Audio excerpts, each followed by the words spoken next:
Hello mga boss! Welcome po uli sa ating channel.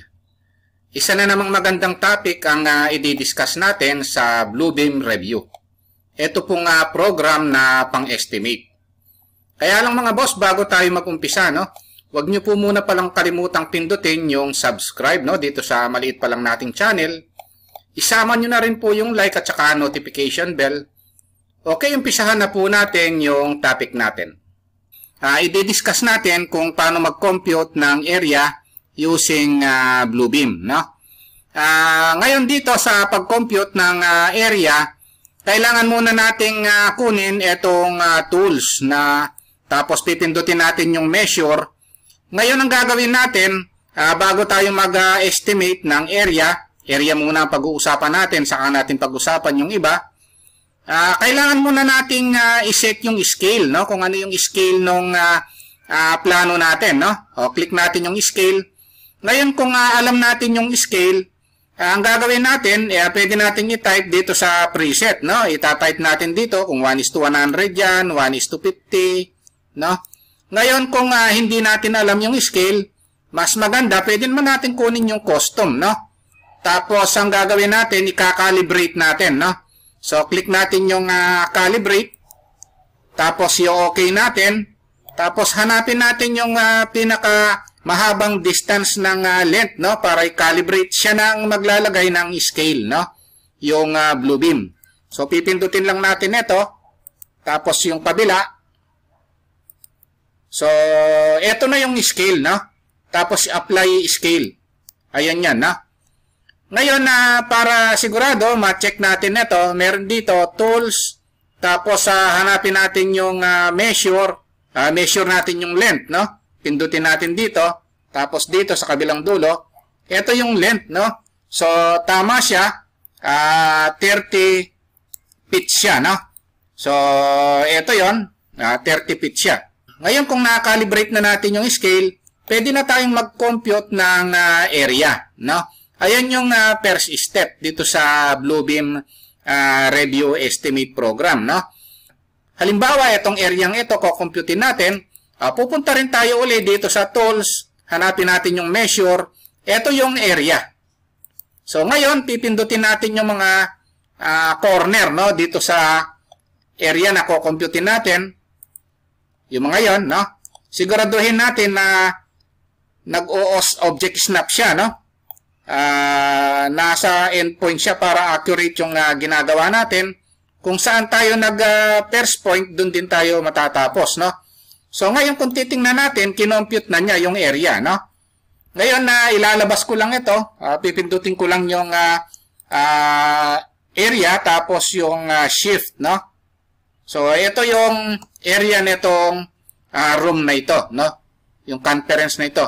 So, lumalabas 648.4 square feet siya, Ngayon, kung gusto natin gawing square meter, wala namang problema, Kasi pwede nating puntahan yung unit, etong area, gawin nating square meter, ito, So, ito siya, 60.2 square meter yung area, Ngayon, kung gusto nating ilabas yung area dito, punta lang tayo dito sa label, Ito, ilabas lang natin yung label, ito yon. So, area or A is equal to 60.2 square meter siya. Pati yung length niya, pinakita niya, yung perimeter, Yung total length ng perimeter, pinakita niya. Length niya is equal to 106 feet, At saka 9.5 inches. So, ayan yan, ngayon, gusto nating gawing meters din ito. Yung length niya, punta lang tayo dito sa unit, Yung length niya, gawin nating meter. Hanapin natin dito yung M. Ito yon, naging meter siya. This time, compute tayo ng area, yung mga irregular shape na area, Medyo may kahirapang computein yung mga area lalo na itong mga irregular shape, Pero dito sa Bluebeam program mga boss, wala namang problema kahit na gaano pa ka-irregular shape yung isang area na kukumputin natin, Meron tayong tinatawag dito na dynamic fill. Kagaya ng isang room na ito mga boss, irregular shape siya. Dito sa pag-compute nito, yung area ito, medyo may kahirapan ito. Kaya lang dito sa dynamic fill, kailangan nating i-type yung J, no? Yan yung shortcut command ng dynamic fill. And then dito sa paggamit ng dynamic fill, kailangan nating maglagay ng boundary, no? So yung boundary ng dynamic fill, ito yon, no? Add boundary, pipindutin natin yon. And then lagyan natin ng boundary dito sa may pinto na ito kasi kailangan natin may close yan. Then enter. And then gagamitin na natin itong paglagay ng fill, no? Itong katabi niya. Okay, click lang natin yon. Tapos ipipick lang natin dito, no? So once na napick na rito, tapos pati ito lalagyan natin. Ito na yon, no? Kaya lang nalagyan pa lang ng fill ito. Ito, click natin yung apply. And then saka pa lang lalabas, no? So click natin itong text, tapos pindutin natin yung shift, tapos i-move natin o i-drag natin. Ito yung area, naka square meter siya, pero pwede namang i-convert yan to square feet, square yard, no? So gaya nung na-discuss natin ng mga previous video, pati itong length, no? Itong perimeter ng length nito, itong total length niya, no? So ibinigay niya. Ganyan kaganda yung paggamit ng dynamic fill, no? Halimbawa, maglalagay din tayo ng isang dynamic fill area dito. Ito, medyo may kahirapan ito dahil sobrang irregular shape na ito, no? Ngayon, kung hindi natin alam yung dynamic fill, no? Pipindutin natin yung area o magpipick pa tayo dito sa mga corner na ito. Ang mahirap dito, no, pagdating dito sa mga carve na ito, no, ito dito tayo mahihirapan, no. May mga naka-carve dito, mahihirapan tayo diyan. Kaya lang gaya na sinabi ko, kung dynamic fill ang gagamitin natin, pindutin lang natin yung J, no. O kaya kung nakalimutan natin yung shortcut command ng dynamic fill na J, pwede nating pindutin dito sa may tools, no. Tapos sa measure, ito yung dynamic fill, no. Pindutin natin ito, then kiklik natin itong paglagay ng fill na ito, no? Since sarado na siya, hindi na natin kailangan ng lagyan ng border, no? So click lang natin ito, and then mag-kiklik tayo dito sa loob. So nalagyan na ng fill, no? Pero pipindutin pa natin itong apply, no? O click lang yung apply. Ngayon, kailangan pala, no, aside from apply, naalala ko lang, kailangan palang pindutin natin ito, yung paglagay ng area dito, kung ano siya, no, sa mga tool chest, no, kung may nasave kayo. Kasi pag hindi nyo pala pinindot ito, hindi magagawa itong area, hindi mako-compute, no. Kailangan nating mag-select dito, no. Ako ang sinelect ko dito kanina, no, itong area measurement. Kasi ang last na ginamit ko yung area measurement. So ito yung laging madi-default, no? So pag kinlik ko ito, tapos apply, so ito na yan, no?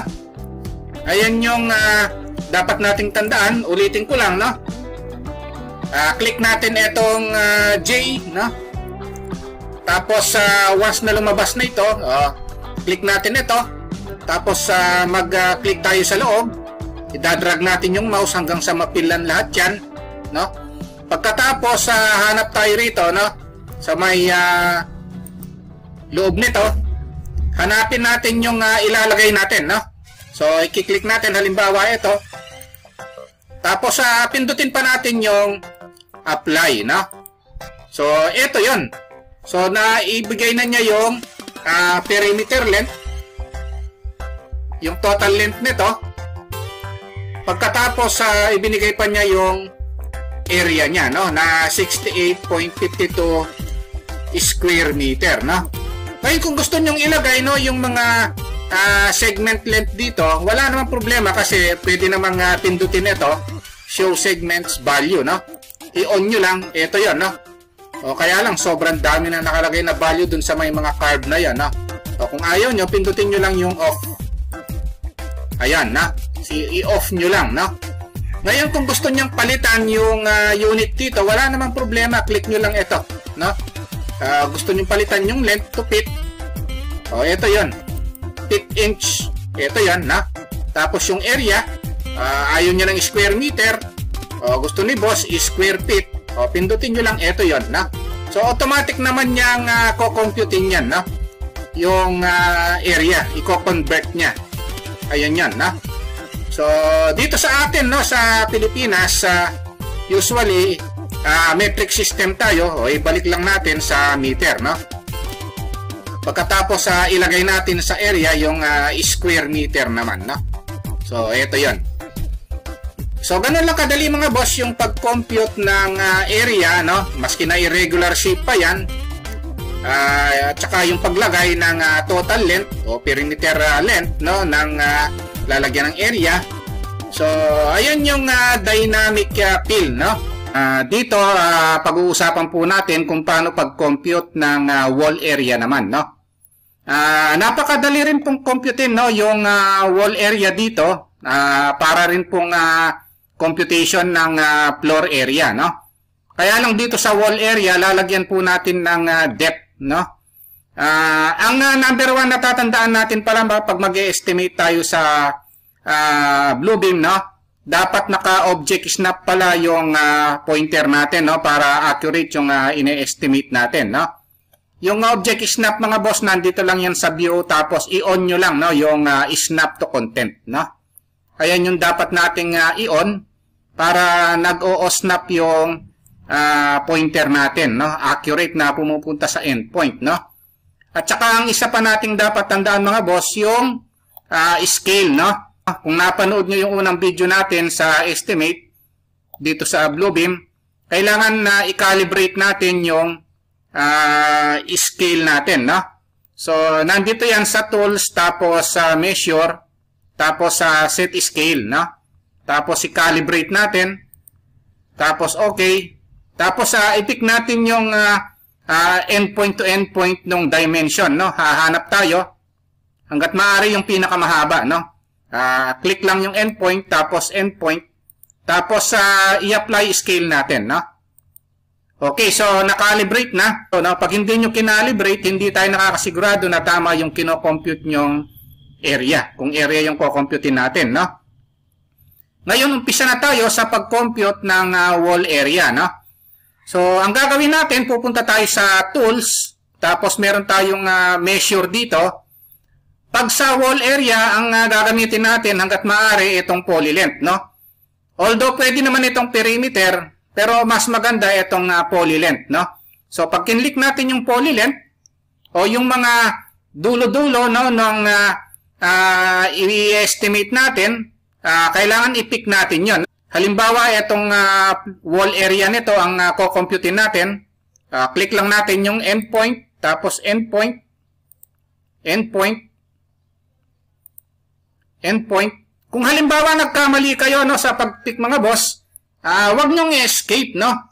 Pindutin nyo lang yung backspace, mawawala yung point na pinik nyo nung huling pick, no? So, click nyo lang uli, tapos click,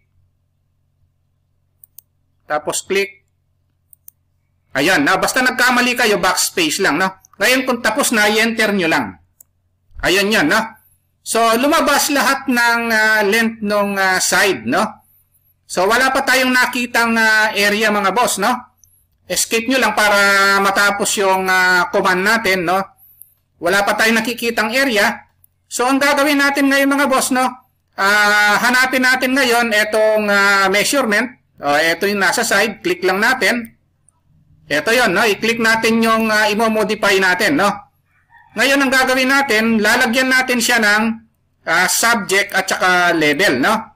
So, halimbawa, ang ilalagay natin na wall area.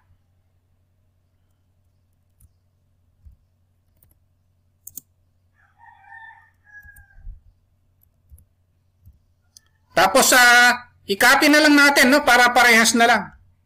Control C, tapos gawin natin, Control B. Ayan na. So, parehas na lang natin. Ngayon, ang gagawin natin dito, lalagyan natin ng depth, no? So, ilagay natin na kung halimbawa yung depth niya, siyempre yung height ng wall yan, no? So, nilagay lang niya depth pero height yan, no? So, dito halimbawa, 9 feet, tapos 6 inches. So, inches naman yung sa kabila, no? Halimbawa lang yan, no?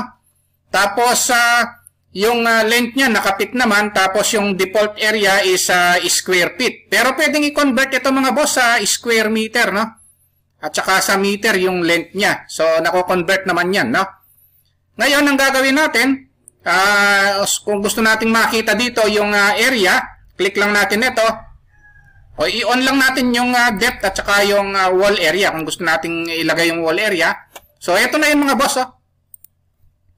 I-pick lang natin tapos press yung shift para ma-move natin ito.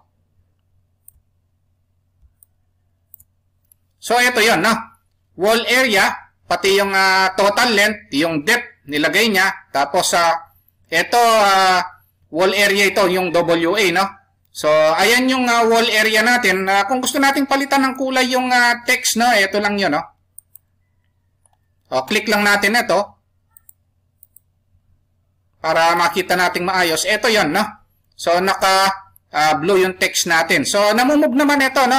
Gaya ng diniscuss natin kanina, shift tapos i-move lang yung mga dimension, no? So, naka-English system, no? Yung default. Pero dito sa atin, ang madalas natin gamitin, no? Yung metric system, no? So, wala namang problema kung gusto nating palitan ng meter itong mga ito. Gawin nating square meter. Dito lang yan sa measurement, tapos i-modify lang natin dito, no? So, yung depth, ilagay natin sa meter. Hanapin natin yung unit dito. Ito yung meter. Tapos, i-type lang natin dito. Halimbawa, 3 meters. Ayan na. So, yung length, ilagay rin natin sa meter. Tapos, yung area, ilagay natin sa square meter. So, ayan na. Automatic naman, no? Na palitan na siya, oh. Ayan yung kagandahan ng Bluebeam Review Estimate Program, no? Pwede siyang i-convert from English to metric, no? So, ito na yung wall area, no? Kung gusto nyo itago yung ibang label, wala namang problema, no? So, pwede nyo i-off dito, no? Halimbawa, gusto kong itago yung label. So, ito yun, nawala na siya, oh, no? Tapos yung depth, ito yun, no? So, kung gusto nyo ibalik, i-check nyo lang. Ayan yung naging computation natin dito sa wall area computation, no? So, ganun lang kadali mga boss, no? Itong computation ng wall. Gagamit lang kayo ng poly length. Dito sa my tools, measure, gagamitin nyo yung poly length. Ngayon, kung gusto nyo gamitin yung perimeter, pwede rin naman, no? Pwede rin naman itong perimeter. Kaya lang, ang default niya, wala yung length ng every side ng wall, no? Pag-usapan naman natin ngayon yung volume computation, mga boss, no? Dito sa Bluebeam Review Program, no? Ang gagawin natin, ko-compute tayo ng volume and at the same time, isi-save na rin natin sa tool chest, no? Isasama na rin natin sa pag-save, no? Para every time na gagamitin nyo, yan na yung setup. So, ang unang gagawin natin, no, gaya na sinabi ko dati, no, yung bago tayo mag-measure ng volume, ang gagawin natin, i-scale muna natin, no. So, yung mga previous video ko, na-discuss ko na ito, itong tools, tapos measure, kailangan yung iseset natin yung scale, no. Tapos, i-calibrate natin, no? Tapos, okay. Tapos, set tayo ng isang dimension, kukunin natin, no? Tapos, yung okay natin. Apply natin yung scale, no? Kinalibrate natin. Saka tayo, kukompute ng volume, no? So, yung volume computation, nandito rin naman yan sa tools, tapos measure. Tapos, ito yung volume, no? So, meron tayong volume dito. Ito yon, no? Or Z, no? Yun yung shortcut command niya. Tapos, pipick natin yung mga corner, no? Okay, click tayo.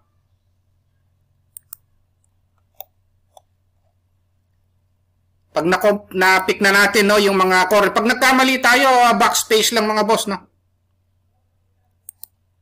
Para ma-undo yung point, no? Ngayon, pag na-click na yung mga corner, Kung saan tayo nag-start, doon tayo matatapos, no? Ayan. So, makikita natin dito yung volume, no? Ito yon. Ito yung default niya, no? Wala siyang volume na makikita, pero i-modify natin. So, ilalagay natin dito yung label, no? So, depth ilalagay din natin, naka-on dapat yan, tapos ilagay din natin yung area, no? Tapos, i-move lang natin para makita natin. Pick muna, then pindutin yung shift. Kaya area lang nakikita natin dito kasi wala pa tayong depth na nilagay. So, ilagay natin dito, depth, no? Halimbawa, 6 inches.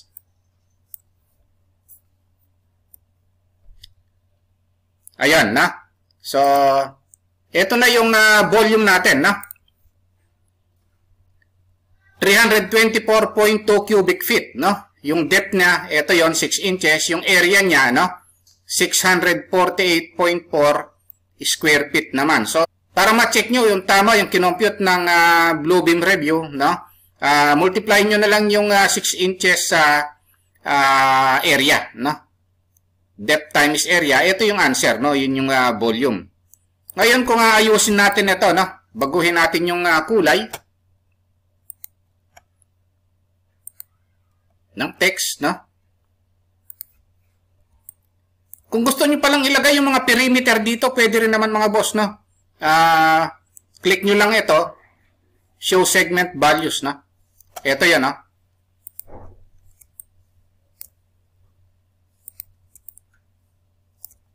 Press nyo muna yung dimension, then pindutin nyo yung shift. Tsaka nyo yung drag, no? Ito yan. Ngayon, dito sa atin, madalas gamitin yung metric system, no? Gusto nyo gawing square meter, cubic meter, tapos meter yung depth, no? Punta lang kayo dito. Palitan nyo yung unit niya, no? So, ilagay natin sa meter. Ito yan, no? So, baguhin natin ito. Ilagay natin na kung 6 inches yan, 0.15 meters yan. Tapos, dito, yung length niya, ilagay nyo sa meter. Automatic naman yan na kukomputin yan, no? Ng program. Tapos, yung volume niya, cubic meter. Tapos, yung length niya, naka-meter na rin, no? Tapos, yung area niya, kung gusto nyo square meter, dito lang yan, no? So, ito na yon, no? Ngayon, kung ayaw nyo makita yung iba, halimbawa, yung depth, ayaw nyo makita, o kaya yung area, ayaw nyo makita, volume lang, no? Pindutin nyo lang ito, i-off nyo lang, no? Ayan. So, ngayon, kung gusto nyo ibalik, check nyo lang, no? So, ganun lang ang gagawin nyo. Ngayon, halimbawa, every time na gagawa kayo, ito na yung setup, no? Kasi laging babalik sa default yan, no? Lagyan ko lang ng fill muna para lagyan natin ng fill dito. Tapos, para makita yung text sa loob, no? I-highlight lang natin. Ito yan, no? Ngayon, para every time na ganito ang setup, pwede nyong i-save ito sa tool chest, no? So, right-click. Ito yan, no? Add to tool chest. Pwede sa tool chest nyo, sa My Tools, Architect Review, tapos Contractor Review, no? So, usually sa My Tools naman ito, no? Ayun. So, ngayon, nakasave na, pero wag niyong kakalimutan, ito yung My Tools, nasa pinakababa, no? Ang bagsak niya. Wag niyong kakalimutan na ilagay sa Properties Mode, no? Kailangan ipa-Properties Mode nyo yan. Ayan, no? So, every time na gagawa kayo ng volume computation, no? At saka gusto nyo ganito yung setup, ito na lalabas kasi nakasave na sa tool chest, no? So, gamitin natin, no? Subukan natin, ha? Halimbawa dito, no?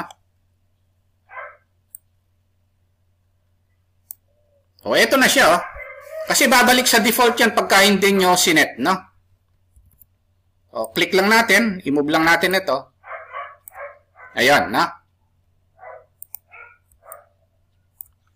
Ngayon na halimbawa ayaw nyo makita yung area, no? Gusto nyo lang makita yung volume, no? Madali namang gawin. Kaya lang pag inalis nyo yung area, kailangan i-save nyo uli sa tool chest, no? So, ganito. Click nyo lang itong i-modify natin. Punta tayo uli dito sa measurement, no? Ngayon, i-off nyo lang dito yung area. Ito yan, no? So, volume lang ang lalabas, no? Kung gusto nyo ilagay yung depth, check nyo lang. Ito yung depth, 0.15, no? Yung volume, ito yon. Tapos yung perimeter naman, na kung gusto nyo makita yung perimeter, lagay nyo lang dito sa length. Ito yan, no? Ayaw nyo makita yung area. O ito siya, no? Ngayon na halimbawa, may binago kayo, abay kailangan i-save nyo uli sa tool chest ito, no? Kung hindi, yung dating sinave natin, yun yung lalabas, no? So, right-click lang uli kayo. Tapos, add to tool chest, no? O, ilagay ko uli sa My Tools. Itong My Tools, default naman ito mga boss, no?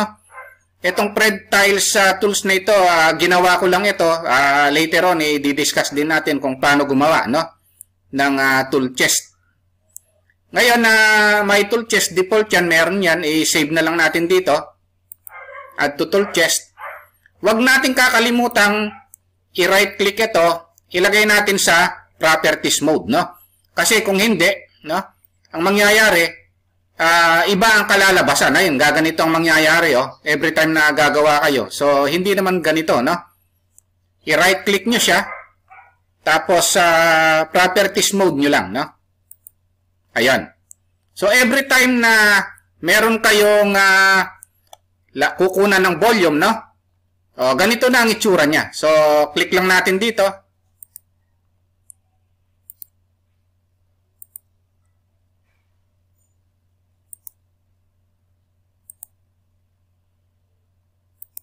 Ayan, na. So, ngayon, halimbawa, ito, no? Yung naka-arc. Mali ito, no? Dapat naka-compute din yung area nun, no? So, i-right-click nyo lang ito, tapos convert to arc nyo lang, no? Nara-right-click, convert to arc naman yan, no? Nagagalaw nyo pa ngayon para i-adjust, oh, no? Na-adjust naman yan. Ngayon, pwede nyo nang i-move itong mga ito kung gusto nyong i-move. Andun nyo lang, no, pag nagkamali. Ngayon, kung gusto nyong liitan yung mga text, dito lang naman yan mga boss, no? Ito yung font size.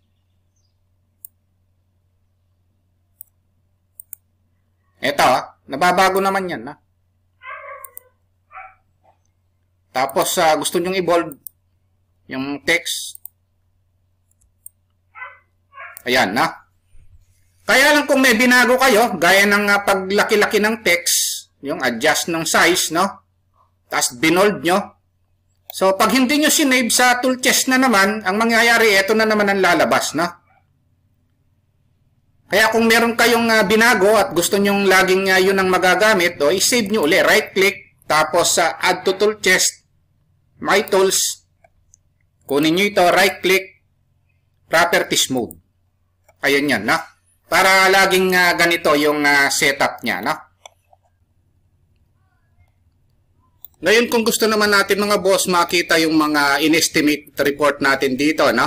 So, halimbawa, nag-estimate tayo ng mga area, volume, at kung ano-ano pa, at gusto nyo nang i-print, gusto nyo makita, no?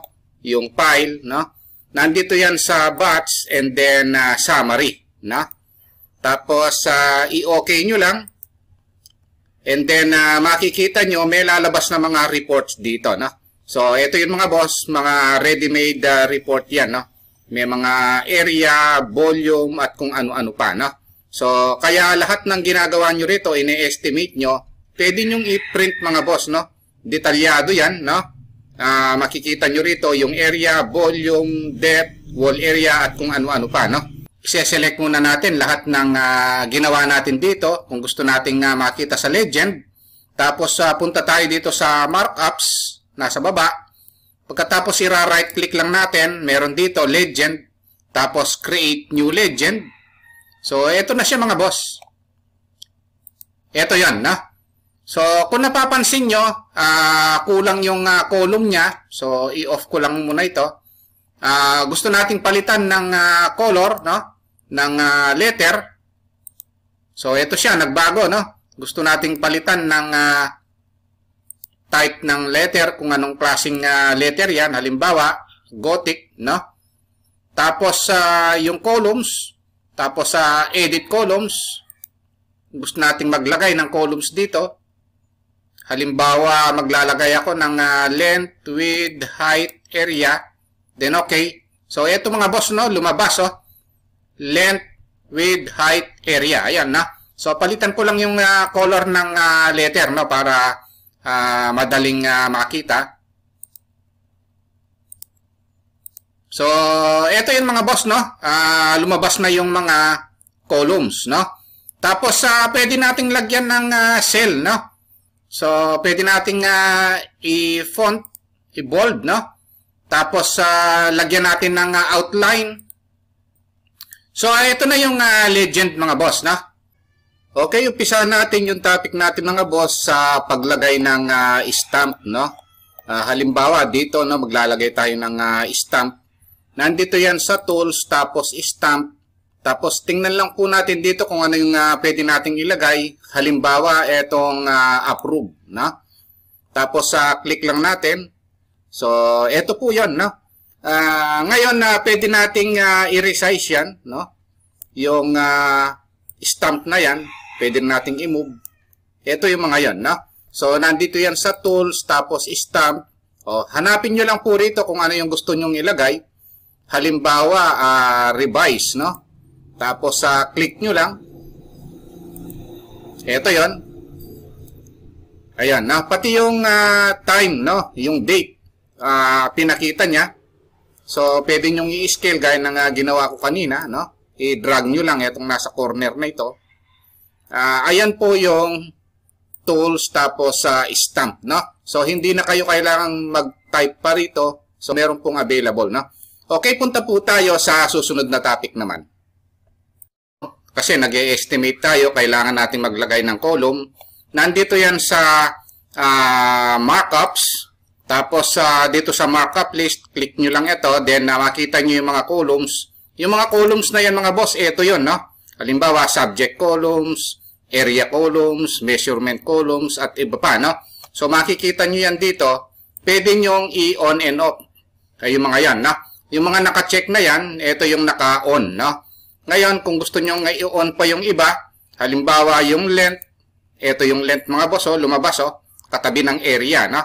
Tapos yung wall area, tapos yung width, height. So ito yon, no?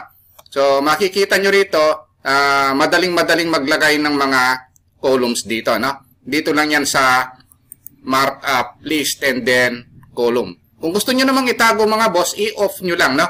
Uncheck nyo lang. Ito yon, no? Nawawala naman siya, no? So, ganun lang kadali mga boss yung paglagay-lagay ng mga column dito dahil kailangan natin kung mag-e-estimate tayo, no? Para meron tayong guide. Pag-usapan naman natin ngayon mga boss itong viewing commands, no? Dito sa Bluebeam Estimate Program, no? Para mapabilis yung pag-estimate natin ng mga volume, area, at iba pa, no? Ngayon dito, kung napapansin nyo na igagalaw-galaw ko itong view natin, no? So dito lang sa mouse ito yung roller, no? Pag roll up and down lang dito sa roller, zoom in, zoom out yan, no? Kaya pag pinrest ko naman yung roller dito sa mouse, nagiging pan siya.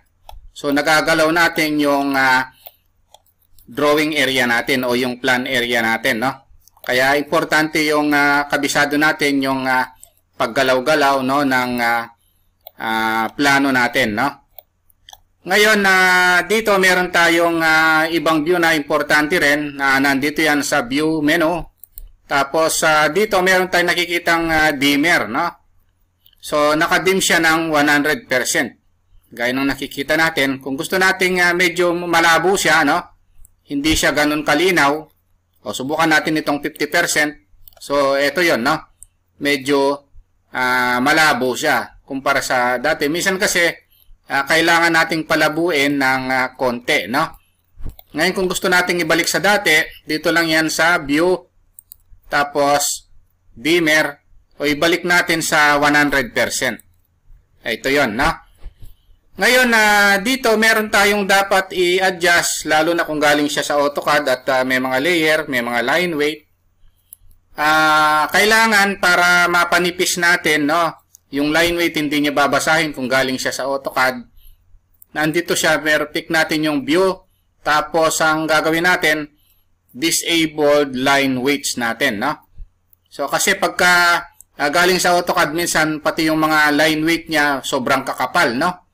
Para hindi natin makita yon, kailangan naka-view, disabled line weights. Ayan, na? Ngayon, meron din dito, yung importante ito, yung snap to content, no? Kasi minsan, hindi siya nag-o-snap, hindi siya nag-e-end. Dito, kailangan natin ito, view, tapos snap to content. Kasi pag ito hindi naka-on, yung mga ginagawa natin dito, halimbawa, mag-e-area tayo, ang nangyayari, hindi siya accurate, no? Pag naka-off, ito, yung snap to content, no? Ito, kailangan laging naka-on yan, no?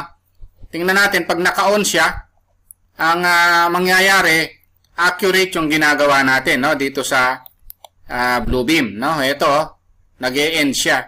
Ayun, accurate yan, no? Ayun, pag naka-off yan, tansyahan yun, no? So, hindi siya naka-dikit o hindi siya nagmamagnet dun sa mga endpoints, sa midpoint, ganon, no?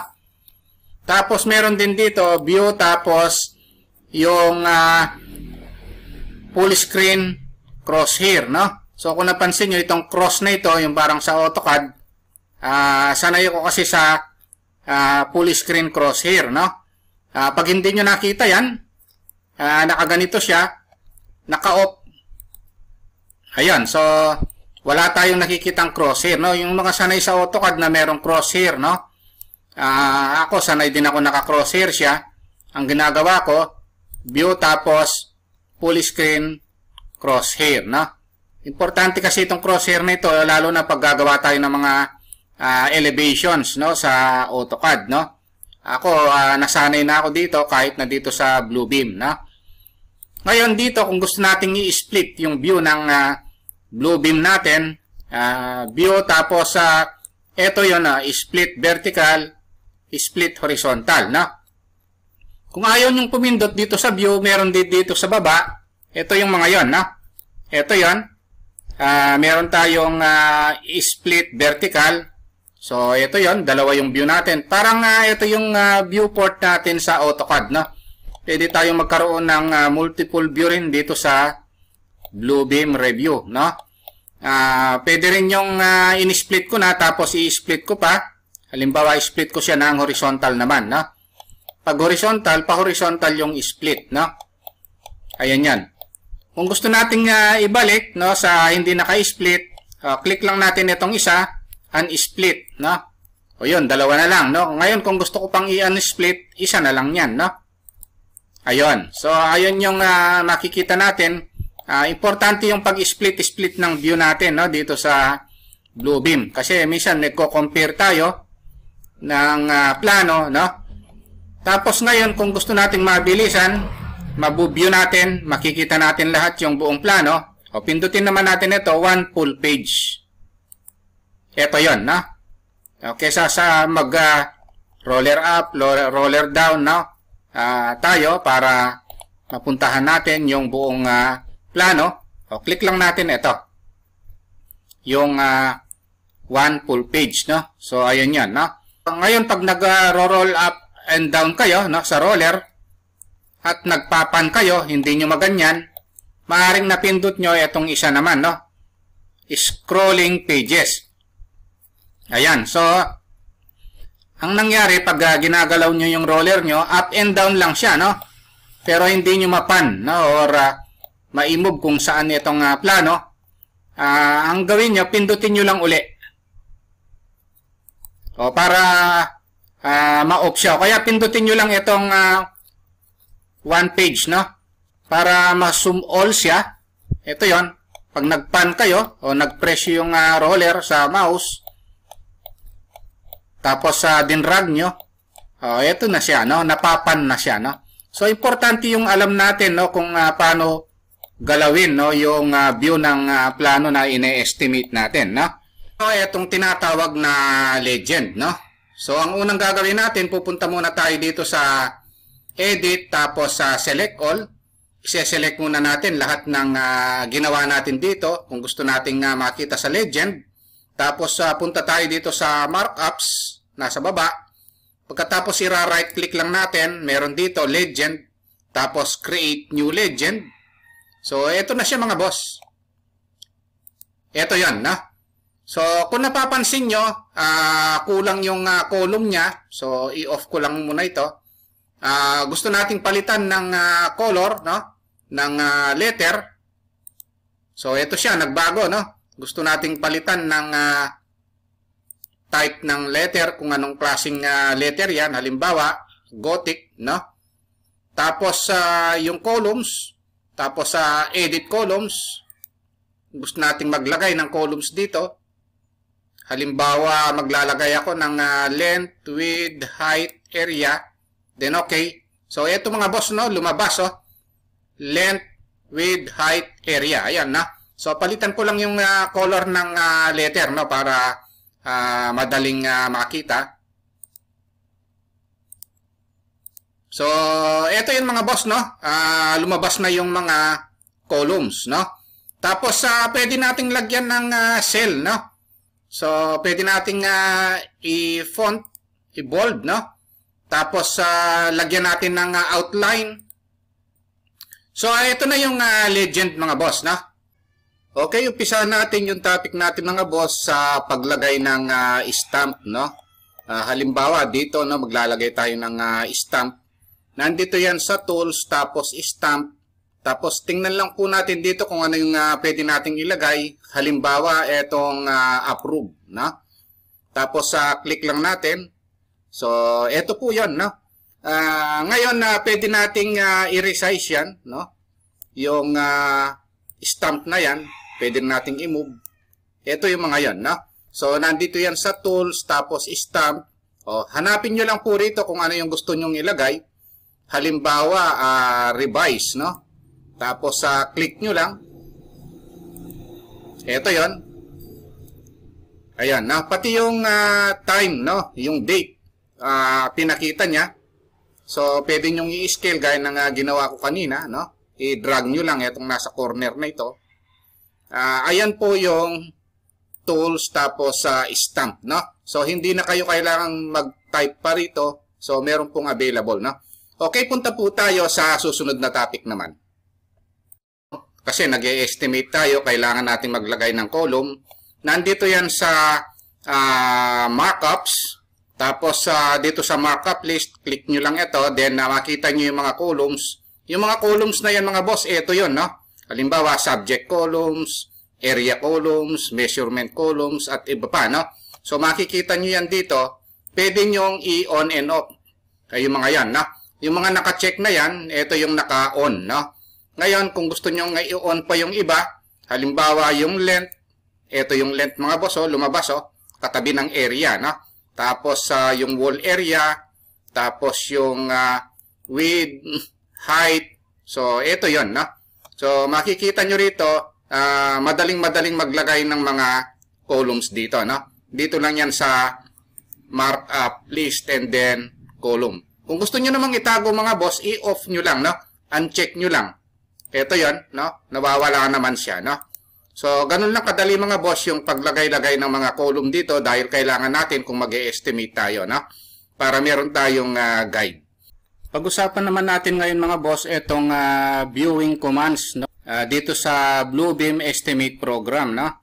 para mapabilis yung pag-estimate natin ng mga volume, area, at iba pa, no? Ngayon dito, kung napapansin nyo na igagalaw-galaw ko itong view natin, no? So dito lang sa mouse ito yung roller, no? Pag roll up and down lang dito sa roller, zoom in, zoom out yan, no? Ngayon pag pinrest ko naman yung roller dito sa mouse, nagiging pan siya.